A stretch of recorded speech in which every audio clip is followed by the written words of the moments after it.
Congolais, il y a trois niveaux de confrontation. Vous avez du côté de la majorité dirigée par Félix Tshisekedi, vous avez l'opposition armée qui est dirigée par l'AFC M23 et vous avez l'opposition politique non armée qui est constituée de diverses personnalités, dont Joseph Kabila, l'ancien président, et aussi Katumbi, Fayoulou et tant d'autres. La crainte de Kinshasa, c'est qu'il puisse y avoir une alliance d'une part entre l'opposition politique non armée avec l'opposition armée, c'est pour qui créerait une grande force, et cette force pourrait exercer une pression forte sur Kinshasa, et l'avenir même du régime de Kinshasa serait en danger par cette force-là. Or, pour essayer de pouvoir contrer cette possibilité, il faut couper les ailes à celui qui semble être le plus fort, et le plus fort, c'est l'ancien président.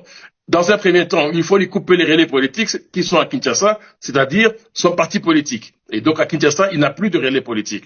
Par ailleurs, ça ne suffit pas parce qu'il faut aussi la question financière. Cette démarche en disant oui, nous allons saisir ces biens, c'est une façon de pouvoir aussi essayer de lui couper et donc ses ressources financières. Et donc en coupant ces deux éléments, ces deux ailes, l'aile politique et l'aile financière, ils espèrent affaiblir. Par ailleurs, il ne faut pas oublier non plus la politique de prédation des politiciens congolais. Nous savons très bien que l'appât des biens de l'ancien président suscite véritablement des envies venant d'autres politiciens. Vous savez qu'il y a beaucoup d'investissements qui sont soit à Kinshasa, Lubumbashi, presque dans toute la République, et cette richesse, ce patrimoine immobilier suscite des envies.